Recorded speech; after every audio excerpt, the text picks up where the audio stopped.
ने तुम्हारी बहन को वृक्ष के अंदर खींच लिया। दरअसल इस वृक्ष के भीतर दूसरी दुनिया का द्वार खुलता है।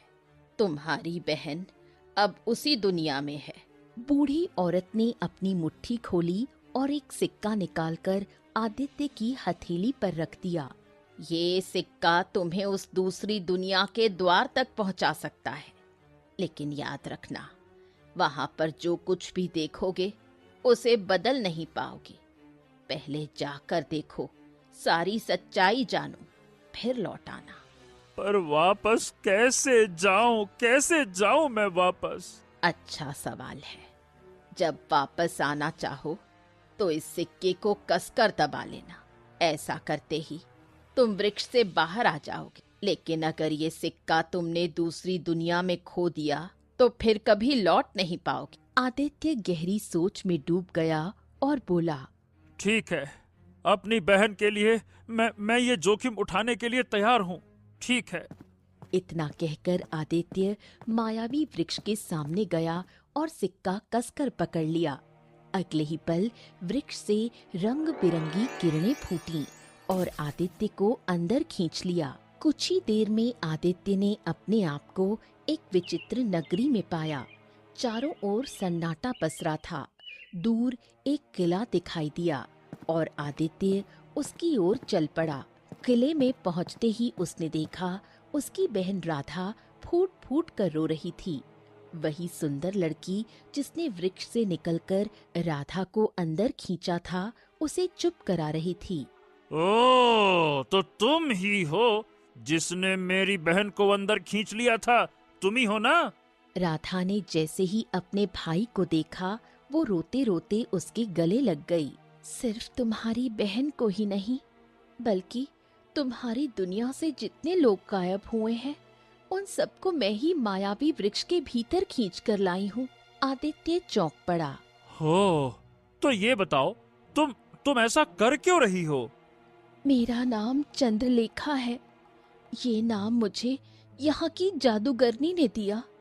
सच बताऊं तो ये सब कुछ मैं अपनी मर्जी से नहीं कर रही। जादूगरनी मुझे सम्मोहित कर देती है, फिर मुझे कुछ याद नहीं रहता। जब होश आता है तो मेरे सामने तुम्हारी दुनिया का कोई मनुष्य खड़ा मिलता है। जादूगरनी उसे पकड़कर ले जाती है और मैं फिर बेहोश हो जाती हूँ। तो इसका मतलब जादूगरनी अभी आने वाली है?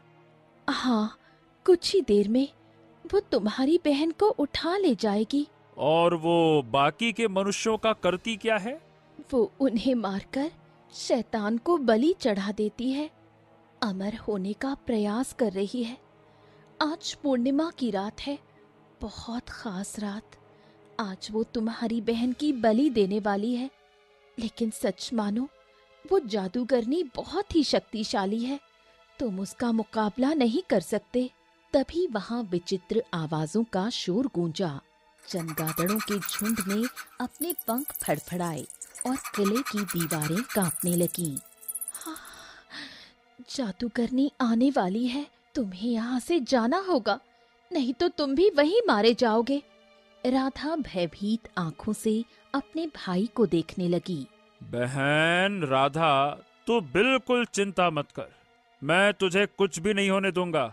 मैं वापस आऊंगा, मेरा वादा है तुझसे। इतना कहकर आदित्य ने सिक्का कसकर दबा लिया। अगले ही पल रंग बिरंगी किरणें निकलीं और आदित्य अचानक एक अंधेरी गुफा में जा पहुंचा। और जैसे ही उसने सांस ली, उसे लगा मानो किसी ने बाहर खींच लिया हो। आदित्य ने आंखें खोली। वो फिर से मायावी वृक्ष के बाहर खड़ा था।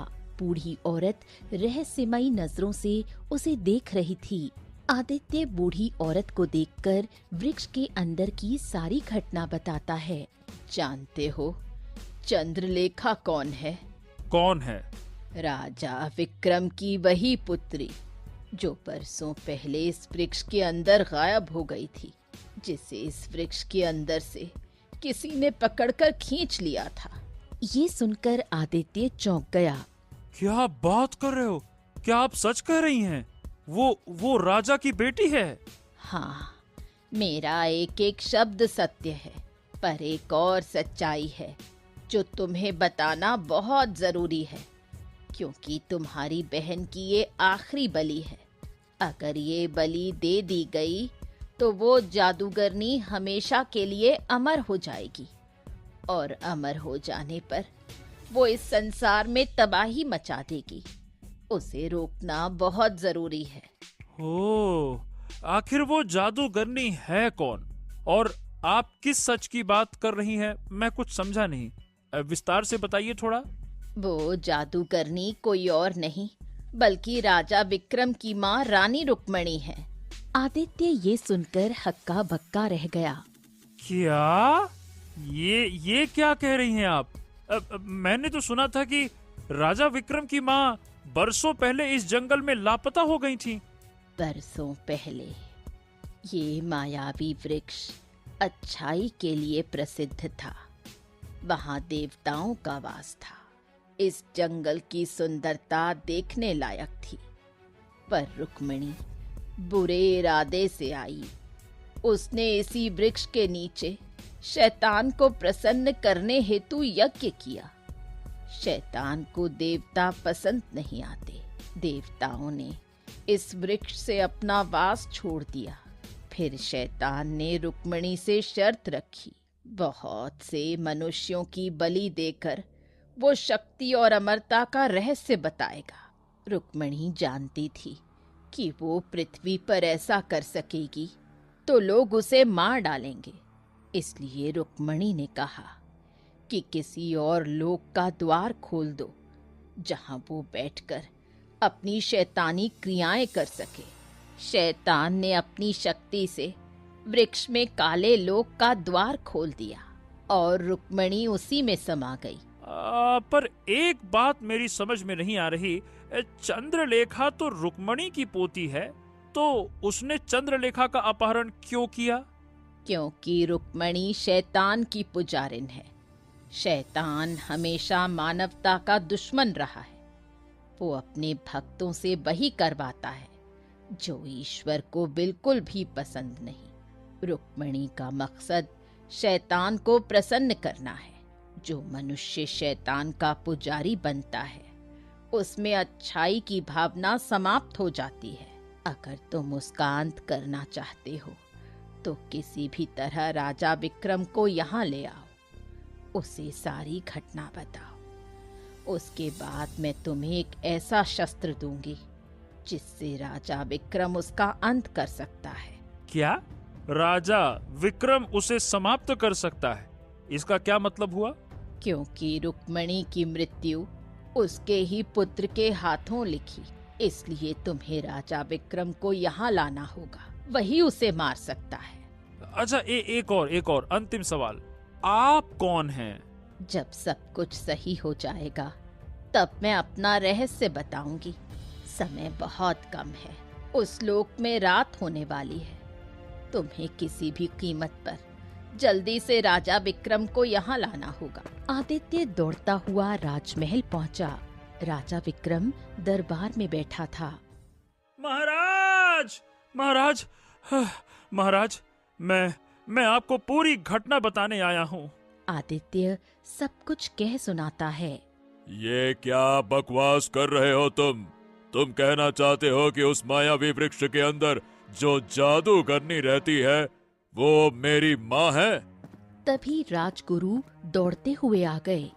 महाराज, महाराज, महाराज, हाँ महाराज, आखिरकार 20 वर्षों की तपस्या और यज्ञ करने के बाद मुझे पता चल गया कि उस मायावी वृक्ष का रहस्य क्या है। क्या रहस्य है, बताइए। महाराज, महाराज, वो वृक्ष एक दूसरी दुनिया का द्वार है, और उस दूसरी दुनिया में कोई और नहीं बल्कि आपकी माँ रुक्मिणी ही मौजूद है। वही मनुष्यों को खींचकर शैतान को बलि देती है, और उसी ने आपकी पुत्री का अपहरण किया था ताकि जवान होने के बाद वो अपने शिकार को अपनी पुत्री के जरिए फंसा सके। राजा विक्रम ये सुनकर चौंक गए और आदित्य की ओर देखने लगे। बिल्कुल महाराज, अब तो आपको मेरी बात पर विश्वास हो गया ना? कि मैं सच कह रहा था। महाराज, मैं उस लोक के अंदर से होकर आया हूँ। समय बहुत कम है महाराज। अगर मेरी बहन जीवित ना बची ना, तो ये मत सोचिएगा कि आपकी माँ रुक्मणी आपकी